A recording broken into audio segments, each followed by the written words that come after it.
Assalamualaikum warahmatullahi wabarakatuh. Salam, Om Swastiastu, Namo Buddhaya, salam kebajikan.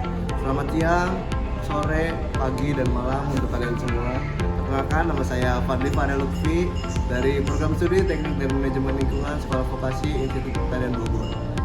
Dalam video kali ini, saya akan menjelaskan terkait dengan pekerjaan dalam bidang ahli K3 atau kesehatan dan keselamatan kerja. Untuk lebih jelasnya, mari simak video berikut ini. Baik, sekarang kita akan membahas terkait dengan pekerjaan sebagai ahli K3. Yang pertama, pengertian luas dari pekerjaan di bidang K3 itu sendiri.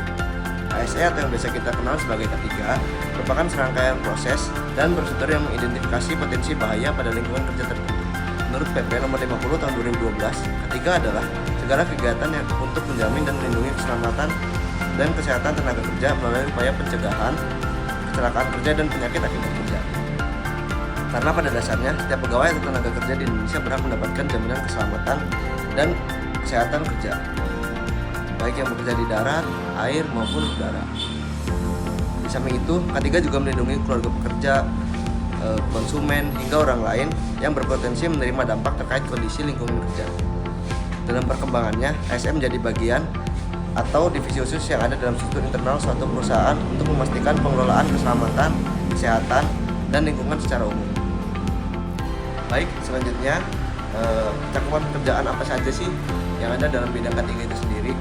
Cakupannya adalah menjaga jalannya pelaksanaan peraturan K3 sesuai bidang yang ditekuninya, yaitu mengontrol keadaan lingkungan kerja mulai dari mengecek kondisi mesin, menganalisis sifat pekerjaan, dan mengawasi proses produksi. Pengembangan praktik HSE sendiri dilakukan untuk mengurangi dan menghilangkan bahaya, serta melatih karyawan untuk pencegahan kecelakaan atau respon terhadap sesuatu yang mengancam. Sistem manajemen HSE berpatokan pada kesehatan, keselamatan, dan lingkungan yang ada di tempat kerja. Di industri manufaktur merupakan salah satu contoh tempat kerja di mana HSE sangat amat diperlukan. Baik, selanjutnya, apakah diperlukan sertifikat untuk menjadi seorang ahli K3? Untuk sertifikat sendiri merupakan hal yang opsional dan tergantung suatu perusahaan. Biasanya perusahaan-perusahaan kecil bisa menerima calon HSE tanpa sertifikat. Tapi konsekuensinya kita tidak bisa mengharap gaji yang besar. Anggap saja sebagai batu loncatan pertama untuk ke jenjang selanjutnya. Saran saya, masukkan saja dulu lamaran dan hadapi interview yang ada, dan percaya diri dengan pengetahuan yang kita punya sambil mengupgrade terus pengetahuan K3 pada diri kita sendiri. Yang terakhir, penerapan etika profesi di bidang K3.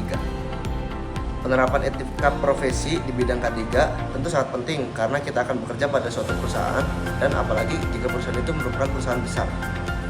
Penerapan etika profesi yang menjadi bagian dari etika sosial berkaitan dengan bagaimana mereka menjalankan profesinya secara profesional agar diterima oleh masyarakat. Dengan penerapan etika profesi diharapkan yang profesional bisa bekerja sebaik mungkin serta dapat mempertanggungjawabkan tugas yang dijalankan dari segi tuntutan pekerjaan.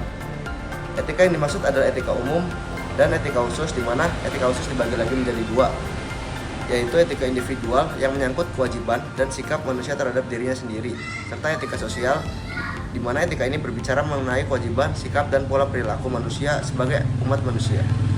Perlu diperhatikan bahwa etika individual dan etika sosial tidak dapat dipisahkan satu sama lain, karena kewajiban manusia terhadap diri sendiri dan sebagai umat manusia itu saling berterkaitan.